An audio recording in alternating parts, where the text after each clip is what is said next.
Rugby's new rivalry ignites, the symbolic gesture that exposed a growing divide. A single thumbs up, a smirk, and a nation's pride ignited.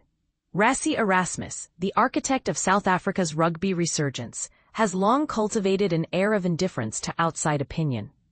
His focus has been singular: forge a Springbok dynasty revered at home, regardless of global perception. But in the aftermath of a bruising encounter with Ireland in Dublin, that carefully constructed facade cracked. A seemingly mocking gesture towards the crowd, dubbed Thumbgate, became the spark that exposed a simmering rivalry, one that's evolved from polite indifference to something far more primal. But here's where it gets controversial. Was Erasmus's gesture a triumphant taunt directed at the vanquished Irish? Or a simple acknowledgement of his own supporters? The truth, like the best sporting rivalries, likely lies somewhere in the murky middle. What's undeniable is the gesture's impact. It crystallized a shift in the rugby landscape, a shift that's been brewing for years. This isn't merely about a single match result, a 24-13 South African victory that belied the ferocity of the contest. It's about the collision of two rugby philosophies, two nations jostling for supremacy. Ireland, with their precision and tactical nous, versus the brute force and calculated aggression of the Springboks. And this is the part most people miss.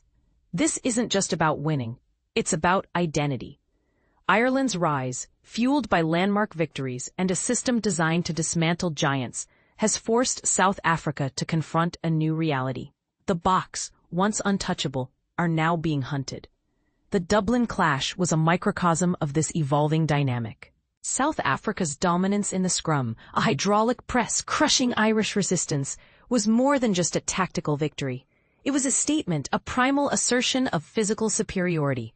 Ireland, for their part, displayed a defensive resilience bordering on the heroic, holding off the world champions with a depleted squad.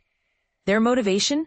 Perhaps it was professional pride, perhaps a burning desire to protect their home turf from the perceived arrogance of the visitors. Hate, after all, can be a powerful motivator. Is this the point where friendly competition morphs into something deeper, something bordering on animosity? The post-match fallout suggests so. The rivalry, once a mere footnote on the rugby calendar, has become a referendum on the sport's soul. Ireland needs the Boks to validate their ascent, to prove they belong among the elite. South Africa, in turn, needs Ireland to keep them sharp, to remind them of the constant threat lurking. Thumbgate, whether intentional or not, has become a symbol of this new era. It's a reminder that rugby at its core is about more than just points on a scoreboard. It's about passion, pride, and the unyielding desire to prove oneself against the best. So was Erasmus's gesture petty? Perhaps. But its impact is anything but. It's ignited a rivalry that promises to be as intense as it is fascinating, leaving us with a burning question. Where do we draw the line between healthy competition and something more visceral? The next chapter in this rugby saga promises to be anything but dull.